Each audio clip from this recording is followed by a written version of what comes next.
My rich mother-in-law, Sylvia, has treated me like a maid for many years now. I have stopped tolerating it and prepared a perfect plan for revenge on her." Alex's words cut through the clatter of dishes like a keen scalpel. "Alara, bring me some tea." "Now." I halted, my hands dipped in soapy water. "Hold on, I'm doing the dishes." "What?" His tone was incredulous and impatient. "Stop that and bring me the tea right away. Can't you obey simple commands?" "But I began, only to be interrupted. "What a useless wife you are." "Make me some sweet coffee," said another voice. Mrs. Whitmore, my mother-in-law, spoke from the living room. She sat there munching a slice of cake she had grabbed from the fridge, her eyes gleaming with malice. I sighed and looked at the stack of dishes. "There are so many. Leave them for later. Just do what we say, useless wife." Alex's voice hissed, each syllable hurting. I was Alara, a 28-year-old working mother whose life felt more like a jail than a home. Married at 23, I had hoped for love and friendship, but instead found myself in the hands of Alex and his domineering mother. Our 4-year-old son was the only bright spot in an otherwise dark existence. We lived in Alex's parents' house, a decision foisted on me under the premise of caring for Mrs. Whitmore after my father-in-law died. Initially, I sympathized with her alleged anguish, but it quickly became evident that I was nothing more than a part in her cruel game of home oppression. Cooking, cleaning, and working just weren't enough. My attempts were treated with derision, and my meals were either left untouched or sharply ridiculed. "The stir-fry is so half-hearted," Mrs. Whitmore would remark. "Cook it properly from scratch." "I'm busy and can only do simple things," I'd say, trying to maintain a calm voice. "That's why I hate backtalk from my daughter-in-law," she quipped. "Cook from scratch. Why don't you cook? You are a good cook, correct?" I risked reacting once and soon regretted it. "Why would I do housekeeping with you here?" She responded coldly and dismissively. "Are you out of your mind?" Their brutality grew with time, progressing from harsh words to a chilling quiet. They began to entirely disregard me as if I were a ghost in my own home. My presence, which was previously underestimated, now appeared completely invisible. 5 years passed in this suffocating environment. Alex and I turned 35 and 33, respectively. Our son developed, but the unpleasant atmosphere in the house remained constant. My mother-in-law, now 63, appeared to thrive on my suffering. One evening, as I trudged home from work, a heavy revelation hit me. They saw my existence as meaningless. I was a shadow, unnoticed and unheard. The only voice that acknowledged me was my son's. The idea of losing even that minor recognition was agonizing. When I returned home, I started cooking right away, hoping to lift my spirits. I made mapo tofu, fried chicken, and a stir-fry with bell peppers and pork, attempting to bring some regularity to our dinner. "Bring me the mayo," Alex said unexpectedly, breaking his long silence. "Sure, here you are," I said, handing him the mayonnaise. His first words to me in ages were not thanks or discussion, but rather a command. It was the last straw, the limit of my patience and tolerance. "Clean the toilet," Mrs. Whitmore demanded. "What? Now?" I was shocked. "Yes, now," she demanded, her voice full of hate. I snapped back, unable to suppress my annoyance. "Don't say such a thing while we're eating. It's nasty. Just like your heart," she said. Our dispute immediately escalated, with Alex interjecting and demanding that I apologize to his mother. But I refused, standing firm for the first time in years. The conflict reached its climax, and a conclusion formed within me. I needed to get out of this toxic environment, not just for myself, but also for my baby. I returned to my room, my determination stiffening. I downloaded divorce papers, completed them, and slapped them in front of Alex. His amazement was evident, but I felt just icy determination. "I'm filing these," I announced, my voice firm. As I stood there looking at my husband's puzzled expression, I realized I had finally stepped out of the shadows. It was time to regain my life. The days after I declared my divorce were a blur of frigid stares and stinging remarks. But in the midst of the chaos, I discovered an unexpected sense of freedom. Mrs. Whitmore looked at the food I was serving one evening with distaste. "You call this food? Even a child cooks better." I bit my tongue, concentrating on my son's happy expression. "Eat up, sweetheart. I made your favorite tonight," Alex added, his voice full of sarcasm. "Oh, Playing the perfect mother now, are we? What a joke. I could feel my rage rising, but I held my cool. I'm just trying to make a nice dinner for our son. Mrs. Whitmore snorted. Don't act high and mighty. You're just a burden in this house. The tension around the table was apparent. Alex's attempts to insult me grew more intense. So, Alara, have you thought about how you'll survive after the divorce? You can barely keep a house, let alone your own life. I stared him directly in the eyes. I have been supporting this family for years. I'm not worried about taking care of myself and our son. His smirk faded somewhat, and a spark of concern appeared on his face. Mrs. Whitmore was quick to intercede. Don't be absurd. You need us more than we need you. The talk drifted to finances, which they typically avoided. You do realize that without my salary, this household would crumble, I said to myself rather than to them. Mrs. Whitmore sneered. We'd manage. We don't need your pity money. But Alex's silence spoke volumes. He understood the truth. They would be in serious financial trouble if I did not provide a living. Their behavior deteriorated during the next few days. Mrs. Whitmore alternated between trying to sweet-talk me into staying and shouting insults when I refused. Alex, on the other hand, appeared confused, his arrogance eroding as the reality of his financial dependency became clear. One afternoon, I overheard a talk between them that chilled me to the core. She can't just leave us like this, Alex growled. We need her money. Mrs. Whitmore's response was chilly and calculating. Do not worry. I have a plan. We'll make her life so unpleasant that she won't want to leave. Hearing their genuine objectives exposed was a revelation. They did not care about me or our son.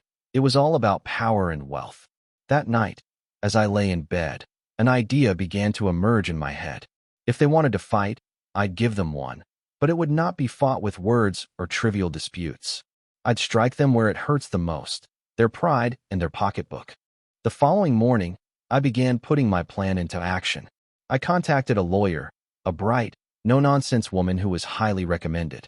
I want a divorce, and I want to make sure they don't get a penny more than they deserve, I informed the woman. She nodded, her eyes bright with determination. We'll make sure of it. You've been the only breadwinner, correct? We'll make use of that. My resolve got stronger with each passing day. I began documenting everything. Insults, financial manipulation, and even little grievances. It was time to turn the tables. It was time for them to accept the repercussions of their deeds. As I prepared my case, I felt a sense of empowerment. For the first time in years, I felt like I had power over my own fate. The shades of scorn were slowly lifting, revealing a new dawn. As the divorce proceedings began, the mood in the house became more caustic, yet with each passing day, my panic faded, replaced by a steely resolve.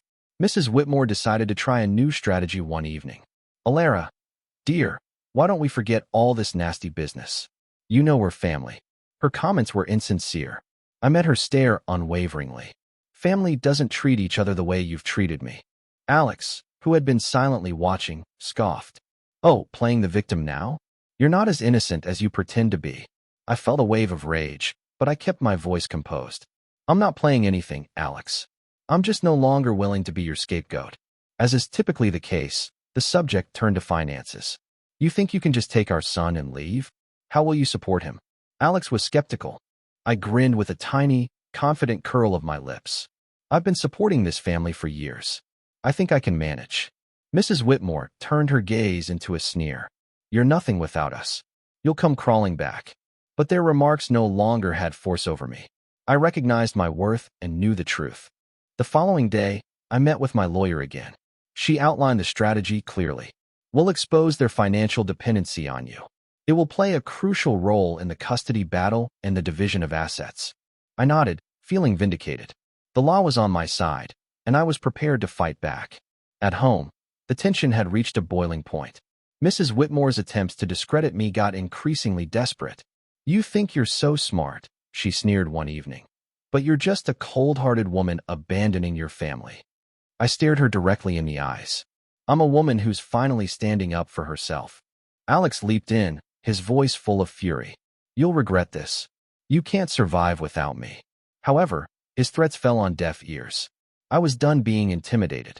As the days passed, my preparations for the court battle became more intense. I obtained financial accounts, documented their harsh remarks, and gathered evidence of their negligence. One afternoon, as I was arranging my documents, my kid approached me. "Mom, are we going to be okay?" His voice was soft and hesitant. I drew him into an embrace, feeling a flash of protectiveness. "Yes, sweetheart, we're going to be just fine. We're leaving this place, and we're going to start a new, happy life, just you and me." His arms tightened around me, and I knew I'd made the correct decision. I was fighting not just for myself, but also for my son's future. The court hearing date approached, bringing with it the prospect of impending freedom.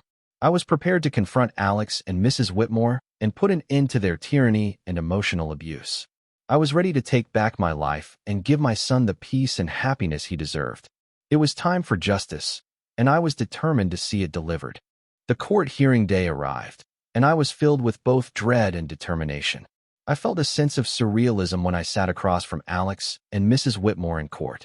This was the moment when everything changed. The proceedings started with frigid formality. Alex's lawyer portrayed him as a dedicated spouse and parent battling under unjust accusations. Mrs. Whitmore played the sorrowful mother-in-law who had been wronged by her ungrateful daughter-in-law. However, their performance was apparent, and their lies were flimsy. When my turn came, I spoke clearly and steadily. "I've been the only provider for this family for years. My husband's unemployment and his mother's manipulative behavior have been continual sources of stress." Alex intervened, his voice tinged with faint hurt. "Alara, how can you say such things? I've always backed you." I turned to him, my stare steadfast. "Alex, support is more than words. It's about deeds. And your actions have only demonstrated selfishness and harshness." The judge listened closely as I presented my evidence, which included financial accounts, audio recordings of their verbal abuse, and testimony from neighbors who witnessed their behavior. The fact was undeniable. As the evidence accumulated, Alex's facade began to collapse. Mrs. Whitmore's poise shattered, and her innocence slipped away. The courtroom was quiet, the air thick with anxiety. Then came the realization that sealed their doom. My lawyer submitted photos and documentation confirming Alex's adultery and Mrs. Whitmore's clandestine affair with Mr. Harwood, a wealthy neighbor. Murmurs broke out in the courtroom as the photographs of them in compromising postures were shown. Their lie was exposed for all to see. Alex's face became ashen, his eyes wide with surprise. Mrs. Whitmore's face twisted into rage, and her hands trembled. You compromised our privacy," she yelled, her voice shrill. I glanced at her, my voice steady yet forceful. "I revealed the truth, which you both had been hiding for far too long." The court shouted for order, but the harm was already done. Their credibility was shattered, and their lies were revealed in the bright light of the courtroom. As the session concluded, the judge's conclusion was apparent. I was given full custody of our son, and a fair distribution of assets was ordered. Alex and Mrs. Whitmore were left with just their destroyed reputations. Walking out of the courtroom, I felt a weight lifted from my shoulders. The years of deception and emotional assault had finally ended. I had confronted my oppressors and emerged victorious.